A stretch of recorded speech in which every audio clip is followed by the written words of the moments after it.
Hi everyone, welcome back to Management 422. This is our official kind of first week of the course because this is when we start diving into actual course content. So, this week, our goal is to introduce organizational behavior and to provide an overview of really the benefits that OB can provide for organizations.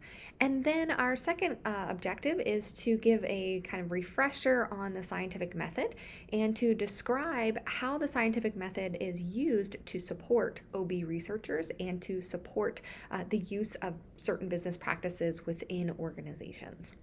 So it's really important that you go through the module and that you read the textbook and that you really have a good grasp on these foundational concepts because we're going to see them again throughout the rest of the semester.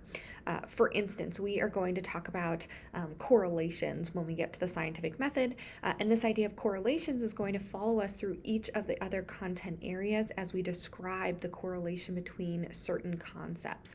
So it's really important that you pay attention and that you take time to fully process the material because we're going to see it again and again throughout the rest of the semester. So, to begin, what we're going to do is introduce the field of organizational behavior, which we call OB. It's like a pet name, right, for this field of study. And the ultimate goal of OB is to understand why employees are behaving certain ways. So, we're trying to get to the root cause of certain behaviors. And then what we're going to do is to use that information to then prevent or predict future behavior. So if we can understand factors that lead to poor performance, then we can implement certain interventions that might get rid of those negative factors. And at the same time, if we can identify factors that lead to excellent performance, well, then we can go about making changes in our organization that are going to be more likely to support positive future performance. So really what we're trying to do is identify what behaviors are going on, understand why they're occurring, and sort of as, spoiler alert for this class and my perception in people in general is that our employees might do bad things, but our employees are not necessarily bad people. And what we tend to do is make kind of assumptions about people rather than really just trying to understand their behavior. So this class is going to give us an explanation for why employees might engage in behaviors that are undesirable. Next, after that, we're going to focus on the scientific method. With the scientific method, we are going to just kind of review the 4 steps. So really in the full scientific methods, there's more like 7 or 8 steps, but we've truncated that down to just 4 basic steps that you need to know for how organizational research is conducted.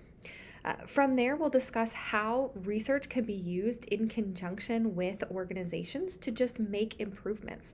What we're really going to hone in on is this idea of evidence-based management, which says that we should be working together. Researchers need to do workplace research to help organizations make policies and to make practices that make sense.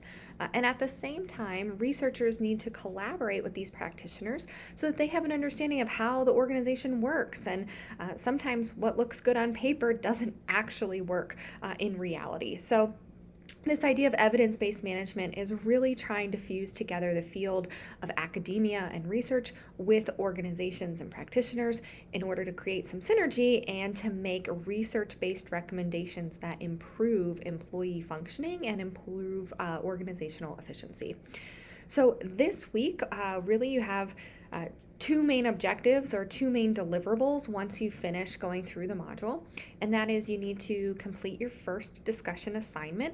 This is going to ask you to find a research article and to read the research article, kind of share and summarize what you found from that article, and to discuss how it might relate to the research articles found by your classmates, and also to use that research article to make some practical recommendations for organizations.